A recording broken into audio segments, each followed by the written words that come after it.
You are a mind operating a body. This is what we refer to as mind over matter. Your body is the most powerful electromagnetic force on this planet. And everything is energy. We are surrounded by it at all times. And it doesn't matter where you go or what you do. The clothes you're wearing right now, energy. The bed you sleep in at night, also energy. We will dive deeper into this a little bit later. For now, understand this: your words are commands. The conversations you engage in, the opinions you accept as truth, what you allow people to speak over you, all of it matters. When you don't speak up, when you go along with something silently, you are accepting it as truth. You are a living being who commands your reality. And it doesn't matter where you live, work, or go to school, you experience life uniquely, and no one shares your exact perception. Not your siblings, not your parents, no one. Each of us moves through the world with a perspective shaped by our own experiences. And often, those experiences lead others, especially those closest to us, to unfortunately place labels on us. And this is why many of us are called the black sheep. That label doesn't stop in childhood homes. It follows into social circles, workplaces, and systems that don't know how to interpret depth, difference, or independence. And here's what must be understood clearly: the black sheep isn't broken. We were the example our environment couldn't understand, so it projected its confusion outward and called us a flaw. Now, we rose above that label and decided for ourselves who we are. See, people will speak over you. They will project their fears, their limits, and their confusion onto you and call it prophecy. And you get to decide whether you accept it. You can hear what's spoken over you and say, no, that is not who I am. You override it. You speak your words over yourself. So you reject prayers, expectations, and desires placed on you that don't align with who you already know yourself to be. Alignment is not agreement, it is authority. So your mind is divided into two parts, which is the conscious and the subconscious, and your body has its own tools. So when all three are aligned, nothing spoken against you has power over you.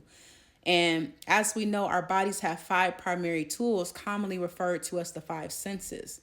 These operate through the conscious or intellectual mind, and what separates the brain from the mind is this: the brain is a physical organ, flesh, made of the same material as skin, and its function is to generate and distribute electrical signals that power the body, allowing us to walk, speak, and interact with the physical world.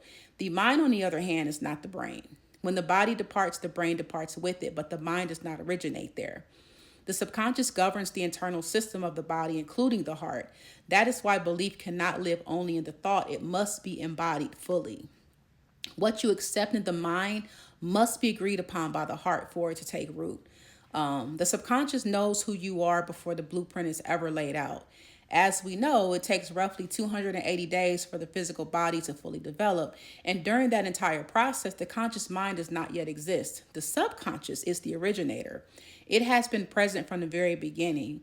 So imagine a newborn baby. His or her mind is operating purely from the subconscious. As the child's motor skills begin to develop, the conscious mind slowly comes online as well. And this is what allows the child to begin thinking and making decisions. And this is also why a 2 year old's favorite word is no. The conscious mind is learning how to accept, reject, and decide. And this is where parental reinforcement comes into play.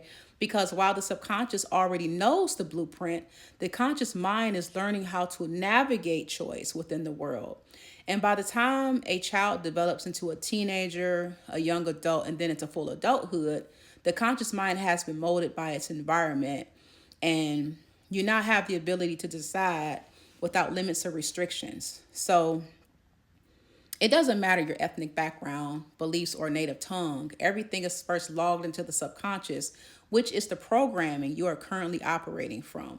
And this programming is what creates your paradigm. Let's revisit the newborn for a moment. A baby is unaware of the world around them. However, the power of the subconscious has no choice but to absorb everything. Do not underestimate the subconscious. Many parents spell out words thinking the baby is unaware, when in reality, everything is being downloaded. This later leads to the child consciously experiencing a multitude of life events from that original programming. And also, in many households, parents decide who a child is supposed to become long before the child ever develops a voice on their own. Whether that means inheriting a family business, becoming an architect, a lawyer, or fulfilling an expectation that was never theirs to begin with. And what often goes unrecognized is that by the time this child reaches adulthood, their consciousness is fully developed. At that point, they're no longer bound to inherited direction. They now possess the authority to accept or reject the path that was projected onto them. This moment becomes the turning point. Here is where the individual must decide for themselves who they will be. There is no middle ground. You cannot simultaneously embody greatness and failure. You cannot hold two opposing identities at once. You will only express one. This is where mindset reveals itself. Okay, it reveals its power, I should say. If a rich mindset has been programmed, it expresses itself as reality. If a poor mindset has been programmed, that too becomes reality unless interrupted. Now, the only way the trajectory changes is through the development of consistent patterns that reshape character. And character over time determines destiny. This is where choice lives. So every yes, every no, every repeated decision, these daily choices form the programming that governs behavior. Behavior forms character, and character inevitably creates the future. This deeper understanding leads directly to this moment. You are the master of your mind. Your purpose is not passive existence, it is mastery. To become a magnetic authority capable of shaping time, energy, and resonance through conscious direction. Your mind is the magnetic intelligence that navigates destiny. So every thought you hold in this moment is actively designing what unfolds next, a week from now, a month from now, 6 months from now.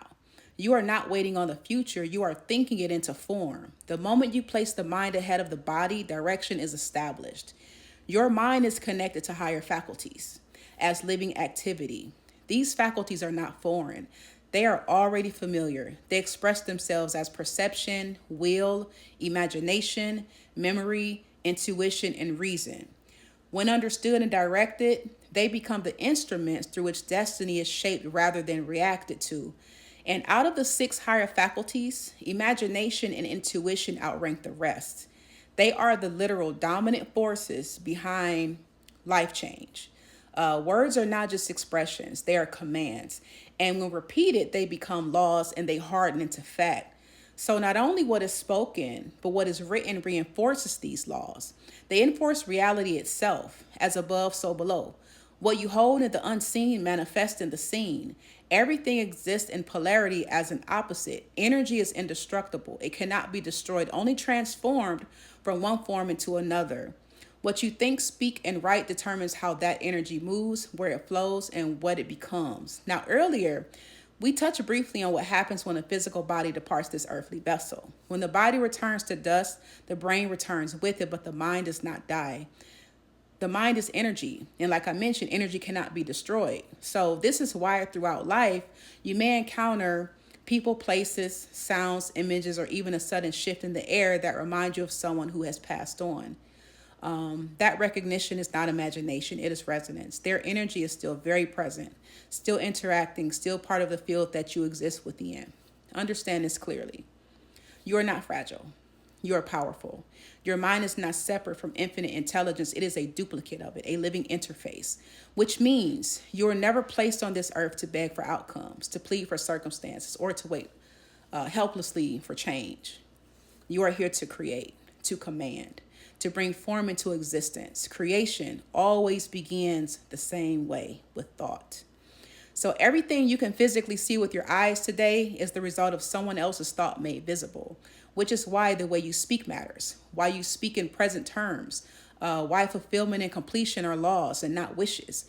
You speak in I am, I have language. You don't reflect lack. I wish is a reflection of lack.